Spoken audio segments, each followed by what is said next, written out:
I never forget, one day I was crying and I looked in the mirror and I looked at myself and I'm like, what is going on? And it was like God spoke to me. It's like, your children are rebels because you're a rebel. Right there and then I said, we're going back to church. Wow.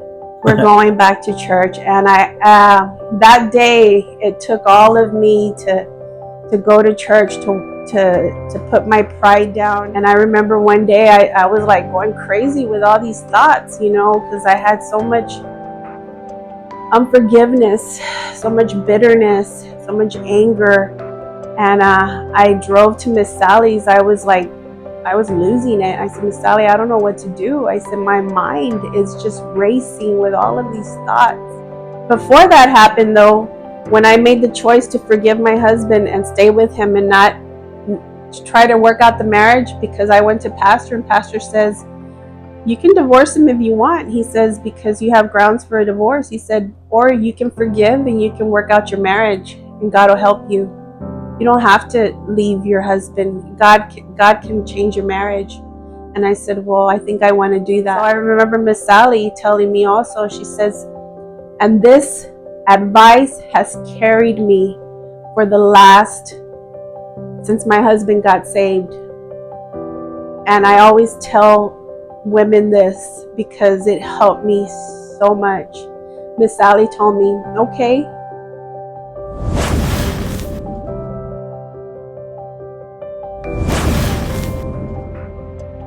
Welcome to a one-way podcast. I'm your host, Angel Ariola, and today we have Miss Dora with us, and she's gonna share her testimony. She's gonna let us know everything God's been doing in her life and how long she's been saved and stuff like that. So we're gonna get right to it. So, Miss Dora, whenever you're ready. Okay. I gave my life to Christ. I rededicated my life to Christ 23 years ago. It's going to be 23 years, and I'm not sure if I got saved in April or May, but it's going to be 23 years. I rededicated my life to Christ. Before that, I have been backslidden for 5 years. I initially got saved at another one of our fellowship churches, Pastor Ruby. I had gotten saved there when I was 24 years old, and I lived for God for about almost 3 years before I left Pastor Ruby's church. And I was backslidden for 5 years, and I gave my life back to Christ 23 years ago. Wow. So, okay, before you backslid, how did you hear about the church? How did you even hear about the fellowship? I was 24 years old. I was working at a hospital where I was going to be training a brand new nurse to start in our department, and I had to train her for like 2 weeks doing my job, and there was something about her that was really appealing to me. I didn't know what it was, but it was because she was a Christian. But she began to tell me about her salvation, about Jesus Christ, and I had never in my whole life heard somebody talk like that about Jesus. And I was just drawn to every word that she said. I was 24 years old. I was pregnant with my third child. My husband had abandoned us. And I was getting ready. My plans were to have an abortion. And as I was talking to this lady, something just made me open up to her and tell her what my plans were. And she told me, God can change your life. If you give him your life, I promise you, God will change your life. And you don't have to have an abortion. God will help you take care of your 3 daughters by yourself, because I knew I was having another daughter. And for some reason, I believed her. And I went to church with her. I answered the altar call. I didn't know what I was doing, but I knew that there was something there. And I knew that God could help me by just hearing what God had done in her life. I was like, I didn't even know that was possible, And so that's how I came into our fellowship church. And God immediately began to answer my prayers and to change my life very quickly. And so, what was leading up to like being saved? Like what were you going through stuff that made you like, or was it that like you know what I need to get saved? Um, Before this lady from the door witnessed to me, there was another lady on my job. She was from a Pentecostal church, and she would witness to me and tell me to. What she would tell me though was she would get after me, because she saw the things that I was doing, and she's like, "That's wrong. You don't have to live like that. You need Jesus." And I knew that she was praying for me. I knew she was genuine. I knew that her salvation was genuine, but it's just the way she would tell me. She would get after me, I guess like a mom, because she was an older lady. And uh, one day I did go to church with her, but it was one of those churches that ran around. It was like a circus, and it scared me. I had never been to a church like that. Um, and I was like, "Oh, get me out of here." So God was already preparing my heart to be saved through this lady and the things that she would tell me, because I would get convicted when she would tell me things. Right. So I knew she was praying for me. Right.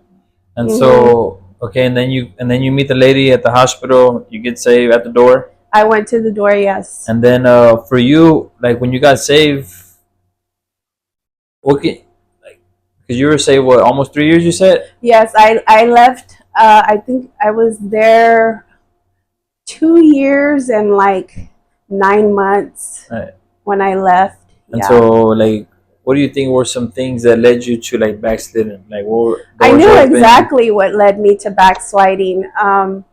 Was not completely surrendering my heart to Jesus. Right. I was my ex-husband. That relationship, I knew that God did not want me to be with this man. He was a very wicked man, and I had divorced him while I was saved.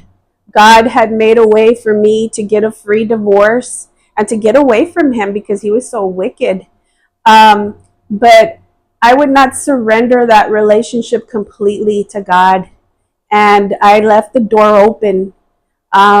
With your ex-husband? With my ex-husband. I had cut him off for a while. I wouldn't let him see the kids, and then I'd let him slip back in, and we'd start talking again, and it was just not and a lot, and also I want to say not reading my Bible and praying like I knew I was supposed to, because I needed God so much. I think that had a lot to do with it. All I wanted to do was go to church, and that was it. I didn't want to 100% give my life to Jesus Christ, and that was a big part of it, not surrendering that relationship to God. Right. Yeah. So it was kind of like you wanted the church, the blessing, all that, but you didn't want to kind of like put in the work, I guess. Yeah, I would not get closer to God. Yeah.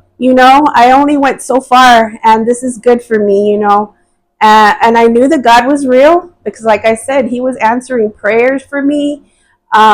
He made me to know that He was real, Right. and that He was there. But as far as giving my heart completely to Him, I know that I didn't. Right. I didn't. And so whenever you did leave, can you talk about a little bit of that, like things that you went through? Because you got saved, backslid, and then I just want people to see like what happens whenever you decide kind of like to go your own way after you serve God. Like, can you touch a little bit about that? Yeah, I didn't plan to backslide. It's just like I said, I wasn't surrendered, and it's easy to walk away from God and from the church when you're not committed. Right. And I wasn't committed. I wouldn't allow myself to get close to people, to the pastor, his wife.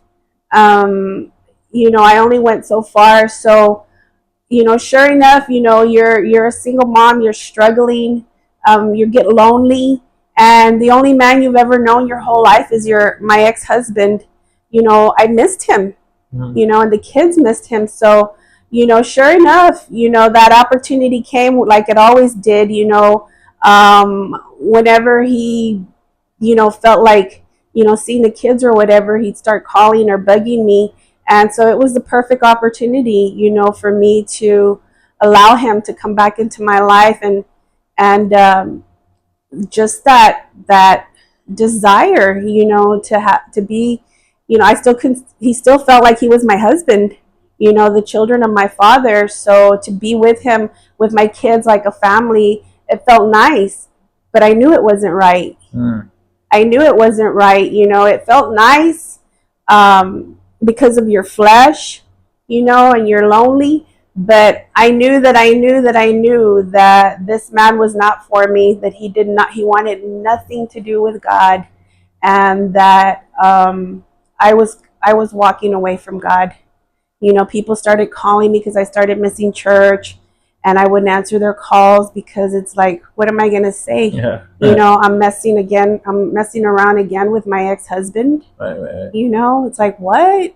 You left him, you divorced him, what are you doing, seeing him again, and so I didn't want to deal with all that.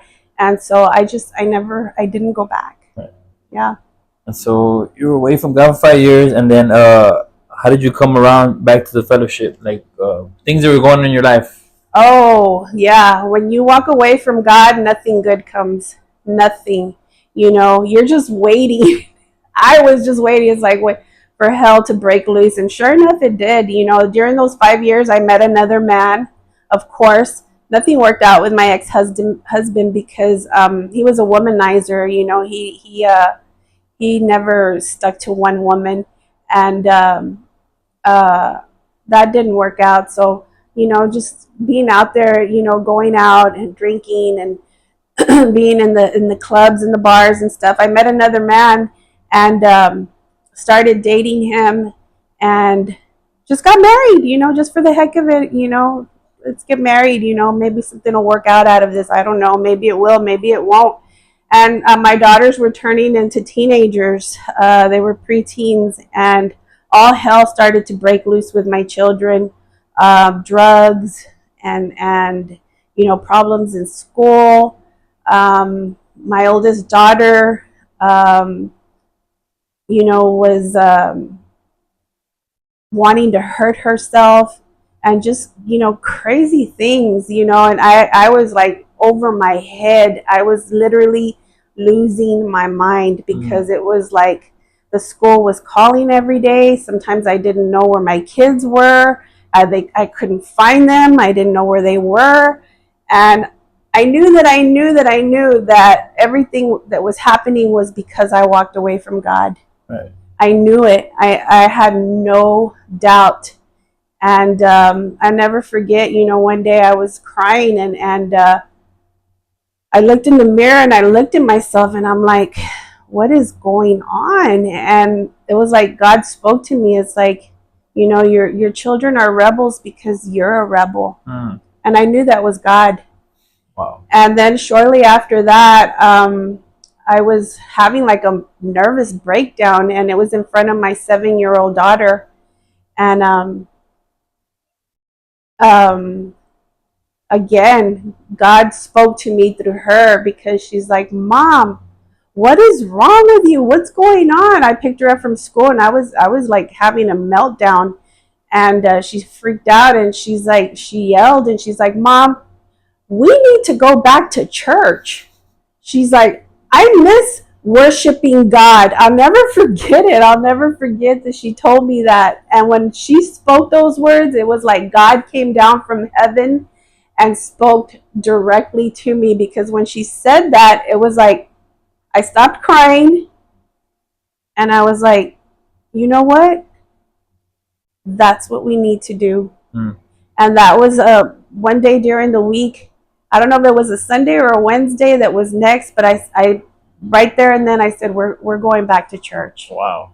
We're going back to church. And I that day it took all of me to go to church, to put my pride down and and walk into church, and it was the hardest thing ever. But once I made it in the front door, it was like relief. It's the whole world was off of my shoulders, and I knew that I was in the right place and that God was going to help me. Wow. And Yeah. so, what was going through your mind, like going back to church, like were you thinking, like, all these things? I'm pretty sure all these things were going in your mind. Like, Yeah. what are they going to think about you? Yeah. And then, I had a lot on my mind because my daughters were teenagers already, and they were crazy. yeah, I knew that I was going to have trouble with my kids, taking them to church. Not the 7-year-old, but the other ones were already 14, 13, and 15. And I was married again to another man, and I knew that it was not going to wash well with my husband. For some reason, I knew that. I don't know why, but I knew it was like with church and everything. with church. Oh, okay. Because I told him, I said, I'm going to go back to church. I had never told him that I had been a Christian. I never had told him that I had been saved or anything like that. And so when I decided to go back to church, I told him, I said, you know what? I need to go to church. I said, there's this church down the street. It belongs to the church that I used to go to, and I'm going to go there. And I don't remember all that I told him, but the only thing I do remember him telling me was, "Yeah, if that's what you want, go ahead. If it's gonna help you, go ahead." And when he was telling me that, I was like, "You have no idea what how our world is gonna be turned upside down because of how we were living." And so I knew that things were just gonna start, people were gonna be flipping out.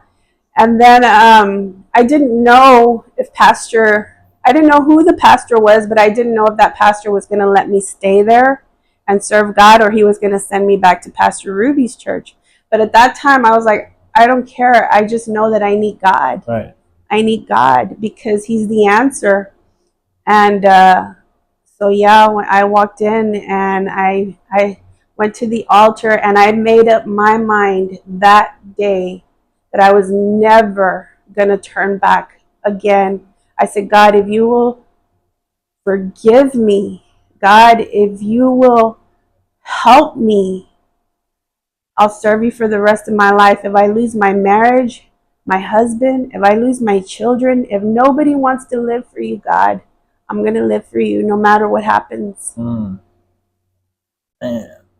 And so before we get started, before we keep on going more, I meant to ask you, like growing up, were your parents Christian, or did you ever, like for you when you got saved, like it was easy for you to get, but did you grow up like religious, your parents? No, I did not. My parents never took us to church. My mom was divorced from my father by the time I was 10, and then I had a new stepfather. They never went to church. But I do remember being very tiny and going to church with my mom and my father when I was little, because my father's family were all Christians. They were Baptist though, and my father was, the black sheep of the family. But I never knew his father had been a pastor, a preacher of the gospel. His father backslid also, and but I do remember being tiny, and I do remember going to church with them. But my mom never, pursued it. So after that happened, she never went back to church. You never seen like a marriage, how godly marriages, Never. none of that. Oh no, no, no, no, no. I came from a very, very broken home, very broken. And so your second marriage, how was that? Before you went back to church, how was that? Was it the same? My second marriage, I married a man I didn't know. I met him at a club, and we knew each other for very little. We moved in right away, got married right away. I think we were already we got married in 2000, and I went back to church in 2002. So we were married 2 years when I went back to church, and it was fine. He accepted my children. He loved them.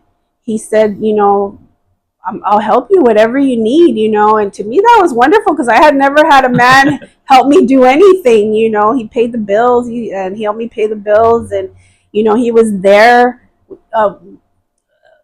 We like to drink, go out, dance, party, and all that. Go to the bars and stuff like that. That was our life. But for you, you knew that like your life was still messed up. Even all of that, like you knew Yeah. you still needed like God, right? Yeah, when you're backslidden, you can't just forget God. Right. You can get so drunk. And I remember, going to the bathrooms, being so drunk. And I remember looking at myself in the mirror, and it's like, what are you doing? Hmm. This is not even you, because I never did that before. This happened after I left my first husband, and I backslid. That's when I started to go to the bars, go to the clubs, and to drink. Because before that, I never did. I never drank. I was never out. It was just me and the kids, me and the kids, me and the kids. So all of that was new for me. Right. When I was backslidden. Did you ever think about like, man, like right now I'm gonna go to hell? Did you ever think that like when you were like in your sin? Yeah. I knew that I was going straight to hell. Right. I knew it. Yeah. I knew it because I turned my back on God, a God who loved me, a God who cared for me, and a God who was faithful. Right. Yeah. Okay, so you get saved, and really your daughter's the one who kind of told you about church again, right? It was God, somebody didn't witness you. It was God your daughter spoke to to me, and the circumstances that were beginning to unravel in my life and spiral down, it scared me. It scared me because my teenage daughters were doing things that I never imagined, sneaking out in the middle of the night. I didn't know where they were. They were buying pills at school that I didn't even know they were taking. Mm-hmm. I would send them to school, and the school was calling me, where are your kids? They're not in school. And I'm like, what? I dropped her off this morning. And, I was just losing my mind because it's like, what kind of mother am I that I can't even, control my children? They were drinking, hanging around with gang people, just crazy things that were happening. My 15-year-old daughter woke me up in the middle of the night and told me that she wanted to hurt herself, and that she felt like lighting a match and burning our house down. And psychiatrists and psychologists and counseling, and the juvenile, and we were going to court because they wouldn't go to school, and it was a lot. It was a lot. I just could never imagine. One day these kids they listened, they were good kids, and then it seemed like the next day it's like they're growing up, and they're out of control. They're out of control because I was like, I never did those kind of things. Right. And like you said earlier, like how you asked, like, it's like God spoke to you, like they're like that because you're like that now. Yeah, God did. Yeah, right. It's like your kids are rebels because you're a rebel. I'll never forget that. That was God. Yeah. So you get saved, you go back to church, this new church, and then what happens? I made up my mind to live for God, and Pastor Uptain wasn't there. He was somewhere out of town, and he gets back, and I'm like, this is what happened with me, and I want to live for God. I'm serious about my salvation. I need God desperately. And he's like, no. He's like, how long you been backslidden? I told him, and he's like, no. He says, you can start brand new here. You can, if you really want to live for God, you can serve God here. You don't have to go back to Pastor Ruby's church. You've been gone for 5 years, so just put that behind you and just move forward. And so I just, my mind was made up, and things that I never wanted to do when I first got saved was like read my Bible and pray, and one of the things that I hated to do was go to outreach. And I remember when I used to go to the door, they were always, let's go to outreach. And I'm like, I would always say, why do we gotta knock on people's doors? If they want to come to church, they'll come to church. That was my attitude, I hated to do that. So when I came back, that was one of the first things that I said, you know what? I'm going to outreach. I'm going to outreach, because if that's what God wants us to do, then that's what I'm going to do, because that's how I got saved. Somebody told me about Jesus, and I need to tell everybody about Jesus. So I got involved. And every time the church was open, I was there. Every time there was a Bible study, I was there. An outreach, I was there. Everything. I just threw myself into all that the church was doing. Reading my Bible. But yeah, all hell started to break loose at home, because my teenage daughters were like, I'll never forget the following week. The first time I went back to church, I went alone. The next week, I took the kids. My husband didn't want to go. I don't remember. But my 13-year-old daughter, she was standing at the stove, and I was like, I told you to get dressed for church, and she was still not dressed. And she's like, I'm not going. And I'm like, excuse me, you're not the boss. I told you to get ready. She's like, I'm not going. And she says, why are you going to go back to church for? So you can backslide again? Wow. Oh, that was like a stab right in my heart. And she had every right to tell me that, because kids know, they know what's really going on. They know what's really up with you. And I said, okay. I said, you know what? I deserve that. I said, but. So, whenever you went to church the first time, or how were they? Like, were they ever saved, the kids? Did they enjoy it and all that? When I left Pastor Ruby's church, my youngest was 2, the middle one was 5, and the oldest was 7. Oh, so they were little. They were kids still. They were little, but they knew a lot, because they were in church. I mean, that's one thing that I did do. Even though I didn't commit myself to a lot of other things, I was always in church, and so were they. Right. And so they knew a lot. The church songs. They knew a lot of Bible stories and stuff. Wow. And it freaks me out that when I left the church, my youngest was only 2, but she knew so much about God and about the Bible. And it's crazy, because God would use her to speak to me about simple things, and I'd get convicted. Wow. I'd get convicted, and it's just, yeah, they knew. But this time around, my middle daughter was 13, and I said, you know what? You're right, I did backslide. I said, but that's going to be the last time. I said, we are going to church. I said, whether you like it or not, you don't have to listen. You don't have to get saved. You don't have to do anything, but you will go to church. Right. And so I drug her to church, screaming and kicking. Because now they're older. Now they're already doing stuff, right? Yes, they're doing stuff. Especially my oldest. She was already 15. Yeah. And so, yeah, I drug them to church with me. And then my husband started, he's like, you sure do go to church a lot,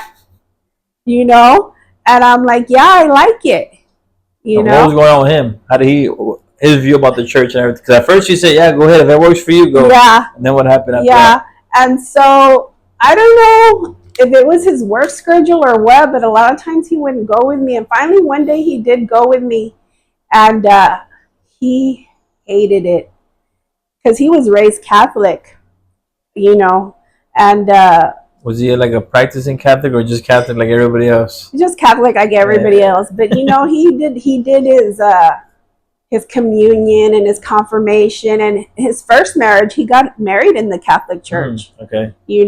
And so they would go for functions and stuff like that. But yeah, he wouldn't go, and so he went. Oh my gosh, he flipped out. He's like, that's no church. That's no preacher. He sounds like a politician.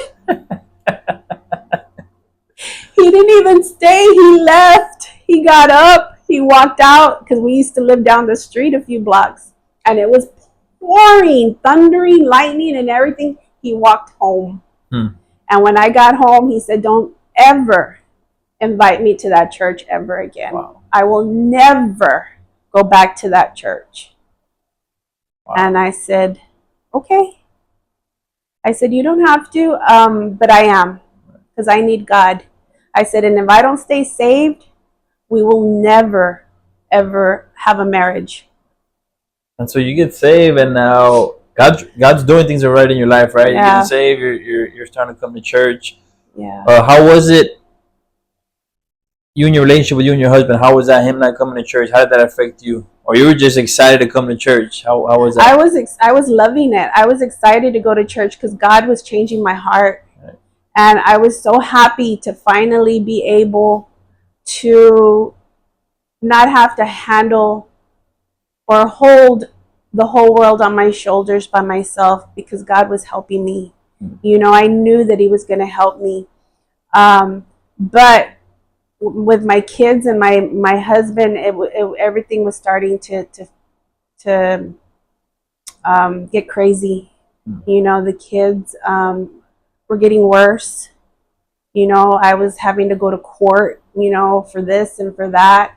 But God was giving me strength. And with my husband, he was always angry. He was always angry because he said I was always at church, and I was always at Bible study, and I was always reading my Bible. I was always praying. And Everything is good. I was always, he told me, he says, you know what? When I married you, you didn't do none of this. You weren't a Christian. He's like, I don't want a Christian wife.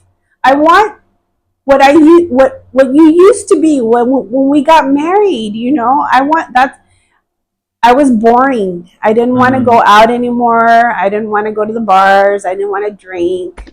I didn't want to party. So right away, you cut all that stuff off. Immediately. Right. Yeah. I think I went with him to the bar, to the club, maybe once or twice, but I was sitting there like a bump on a log because I was like, out of place. This is no fun. Yeah. You know, I'm not going to get drunk. He kept wanting to buy me drinks, and I'm like, no, thank you. And so I was boring. You know, he liked to party, drink, get drunk, dance, be dancing all night long. And it's like, I was there and just looking at people, and it's like, I can't believe that I used to come here and do this. I can't believe the crazy things that me and my husband would do.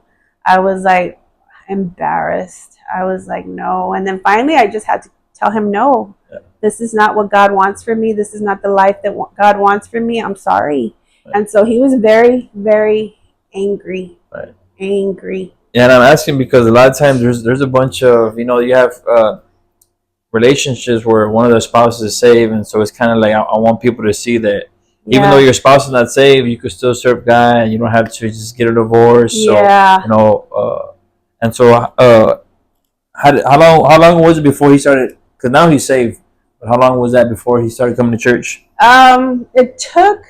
He got saved 2 years later. It took about a little over 2 years, and he was at a point where he didn't want to be married anymore. And so it was hard for me, you know, because I knew it wasn't easy for him, you know, to be married to me, because the things that he wanted to do, I no longer wanted to do. So he loves to fish, so he would just go fishing. He was fishing all the time, you know. He was just fishing all the time. He wouldn't come home. I'm gonna go fishing. I'm gonna go fishing. I'm like, okay. And so I did the best that I could, you know, as far as, you know, trying to love him and, you know, not be a nag. You know, where are you? And, you know, what are you doing? And you know, because I knew that I couldn't change him, that it had to be God. You know, I wouldn't preach to him. I wouldn't nag him about stuff. I tried to just serve him, you know, and be there and make him to know that I loved him and that I cared for him, you know. And so, but he wasn't having it. He was really, really angry. um, to the point where I think he was jealous of God. Mm. You know, I don't know, but that's what it seemed like. You know, he was jealous of the church. You know, I had new friends. Right. You know, and I was happy. You know, I was happy until I would come home and, you know, just see him, and he was so angry. And one day he's, you know, some things happened in our marriage um, that he was doing that came out into the open, um, committing adultery. Um, and I just prayed. I was like, God, I don't know what he's doing, but I've been there before and I know what it feels like. And if that's what he's doing, God, you expose it and you show me what I need to do. And so God did. God exposed it.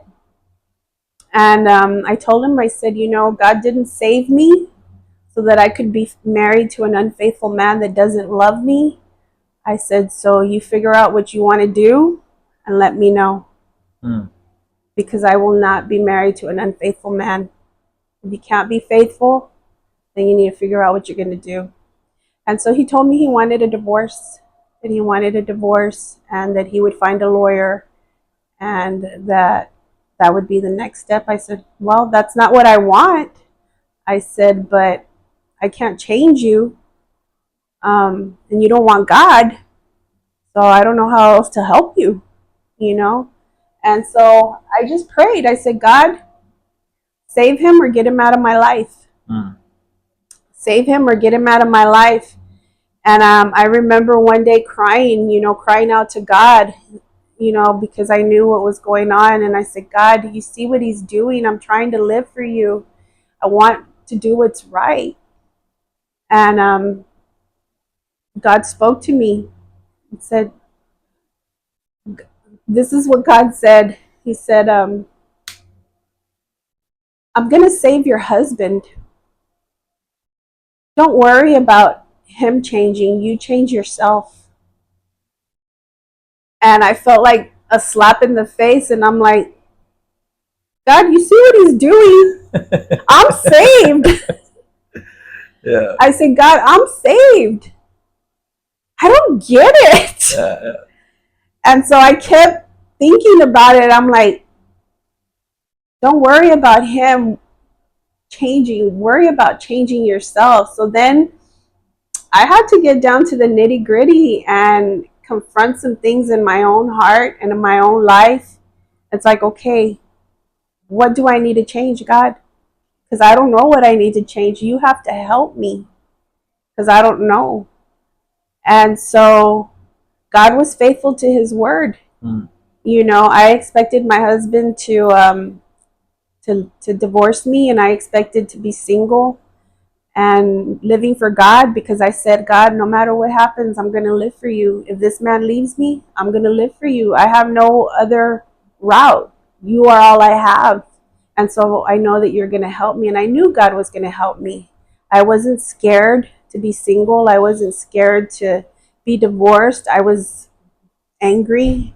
I was mad, but I said, God's going to help me.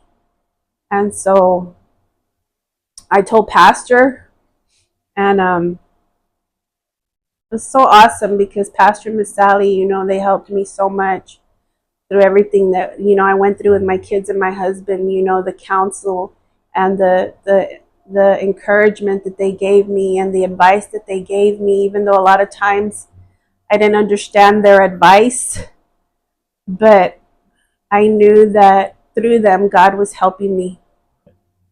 Yeah. Man, that's a lot. Yeah. So, okay, now 2 years later, he does get saved.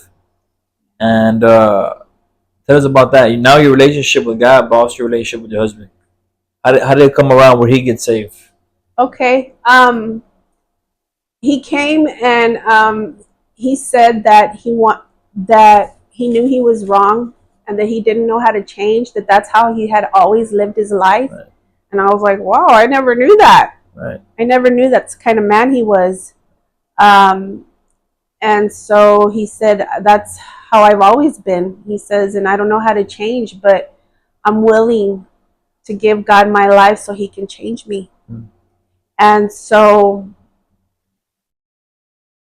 I wasn't sure. I said, God, you said you were going to save him, and that's what he's trying to do. So you're going to have to help me, God. You're going to have to help me, because there was a lot of stuff that came out, and I already had been through that with one marriage, and here I am going through it again, and I'm saved. I'm living for God. I'm trying to do right. And so the forgiveness and the anger and the hatred that comes up in your heart, God helped me, because there were so many memories and thoughts that flood your mind, that you're just consumed by all these thoughts that the devil puts in your head. And it was nonstop. And I remember one day I was like going crazy with all these thoughts, because I had so much unforgiveness, so much bitterness, so much anger. And I drove to Miss Sally's. I was losing it. I said, Miss Sally, I don't know what to do. I said, my mind is just racing with all of these thoughts. I said, and I can't stop them. And before that happened, though, when I made the choice to forgive my husband and stay with him and not try to work out the marriage, because I went to pastor, and pastor says, you can divorce him if you want. He says, because you have grounds for a divorce. He said, or you can forgive and you can work out your marriage, and God will help you. You don't have to leave your husband. God can change your marriage. And I said, well, I think I want to do that. I said, I don't know how it's going to work out, but I'm willing to trust God. He said, okay, well, God will help you. And so I remember Miss Sally telling me also, she says, and this advice has carried me for since my husband got saved. And I always tell women this because it helped me so much. Miss Sally told me, okay, you're willing to forgive your husband and you're willing to work out your marriage? I said, yes. She says, okay, I'm going to tell you something. She says, when you want to speak to your husband about the violations and the past, and you get angry and you're having some serious talks and you want to throw the past in his face, she said, you need to shut your mouth.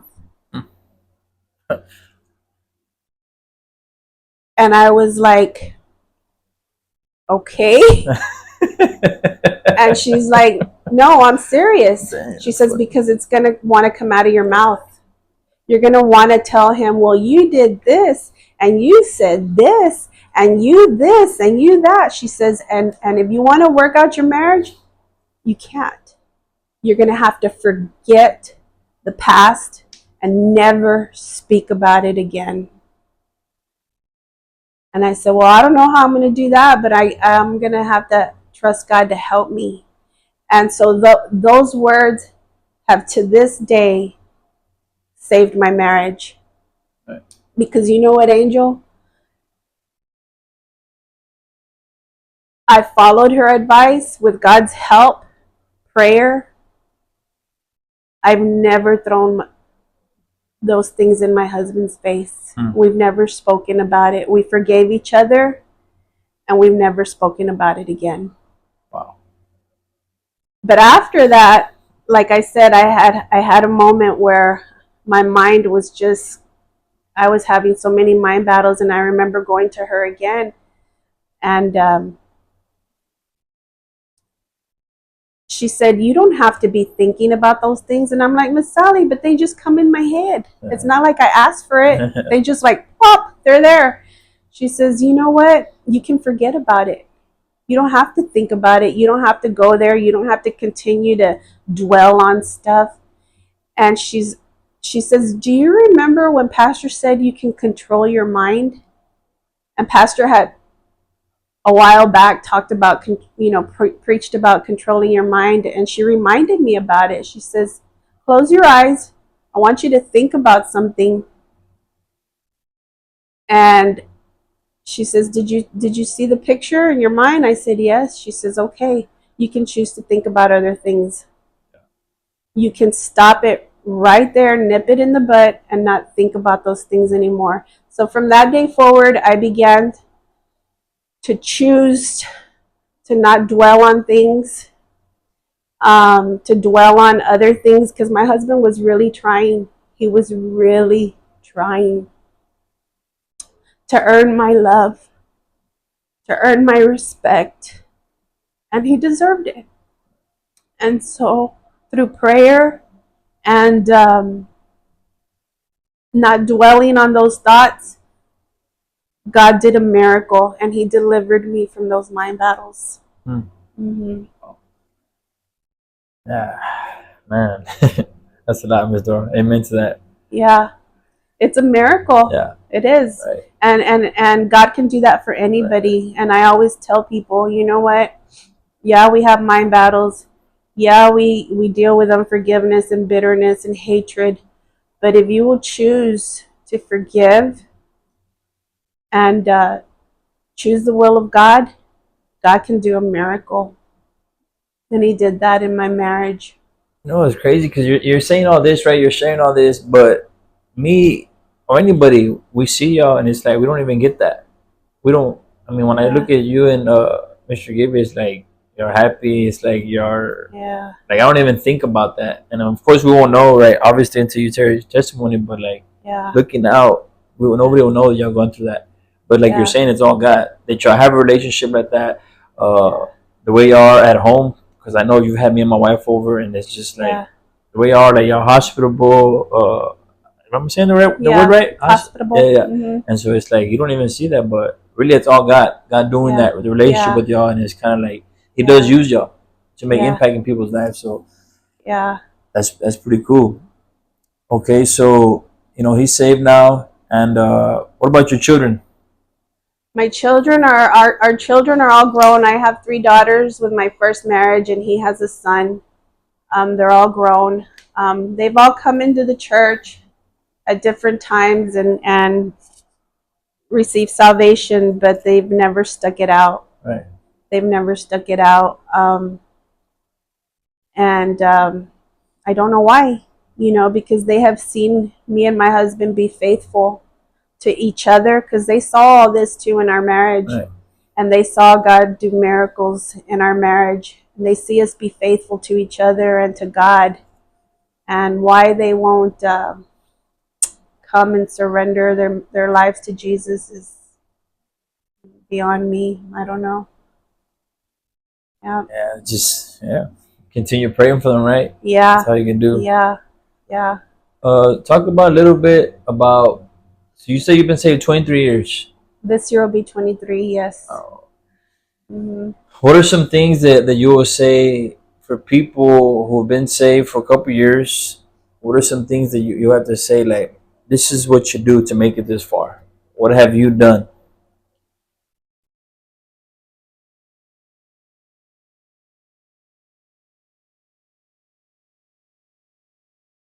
Like I said, when I first got saved, I didn't take my salvation serious.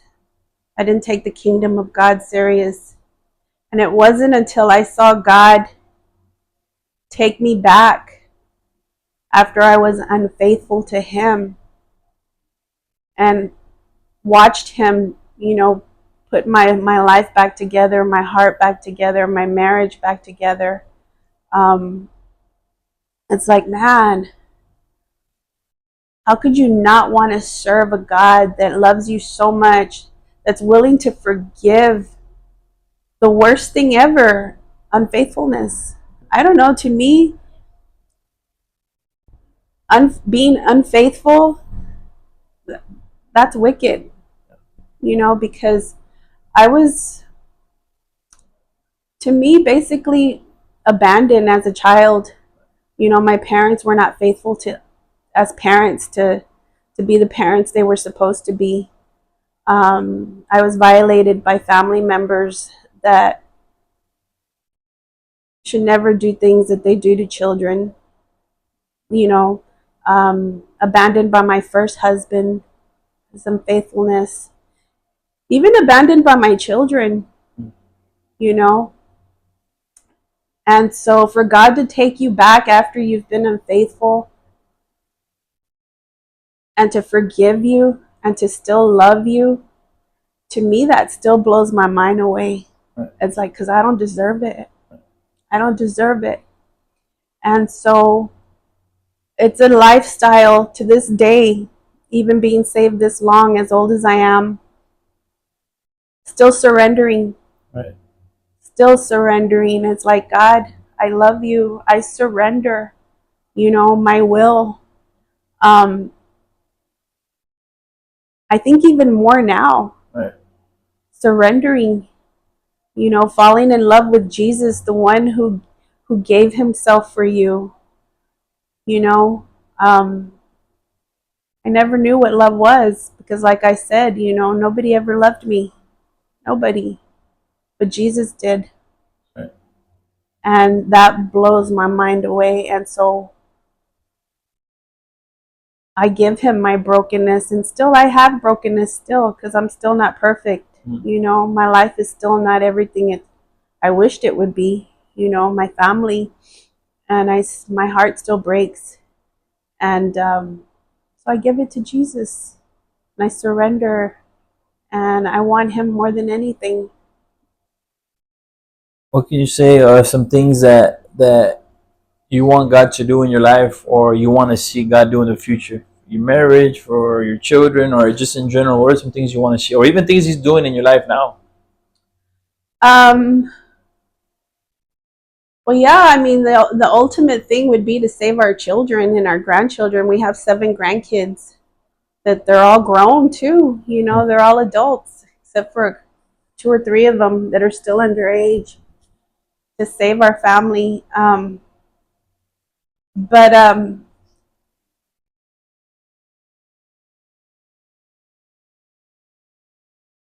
I just want to serve God. I want to be used by him.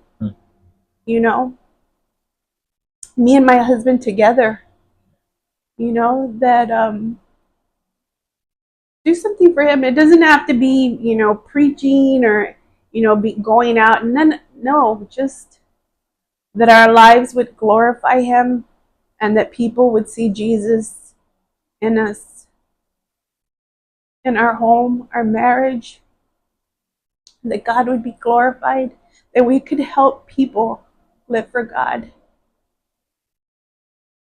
Well, Ms. Dora, I'll tell you, and this, I told Brother Eddie the same thing.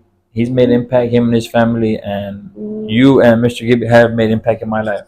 And I tell you that firsthand. I see y'all, and I watch everything, and I always thank God for older saints in the church, because y'all been doing it for so long, and so anything that y'all say or do, I take into consideration too. And but you're making an impact in my family's life, and I know you're making an impact in everybody's life too. So that is God.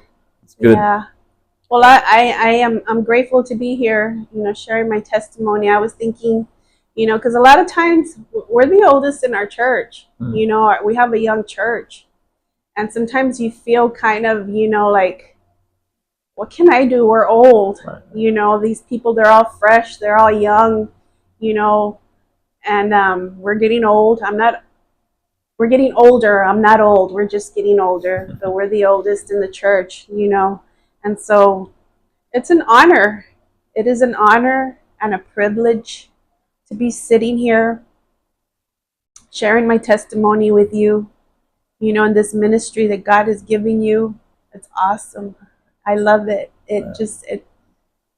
I love it. I never get tired, of the things that God is doing in the lives of my brethren at church. I love it. It's awesome. Thank you for that.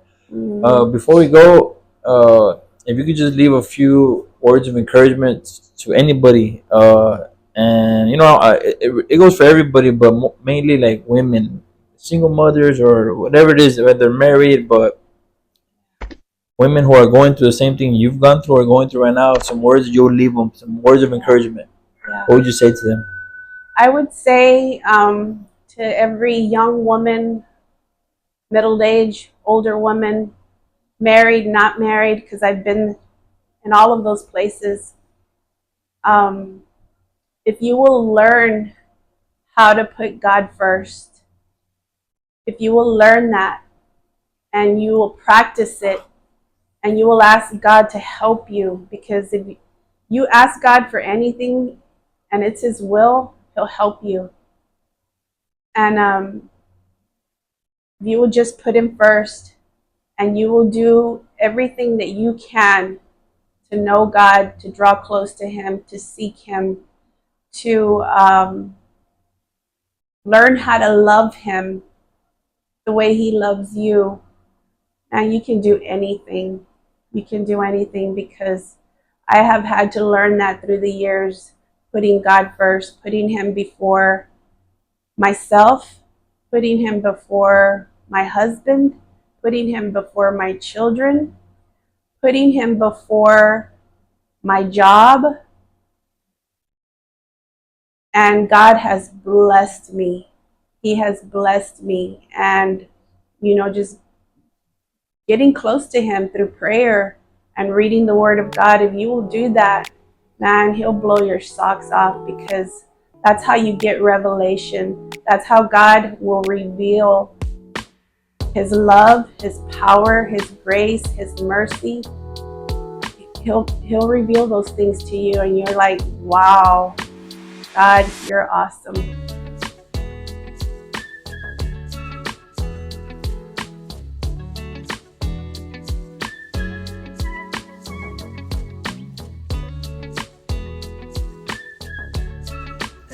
Thanks for watching. If you want to give your life to Jesus Christ, just pray this simple prayer with me real quick. Say, Father God, I'm a sinner in need of a Savior. I ask that you forgive me of all my sin.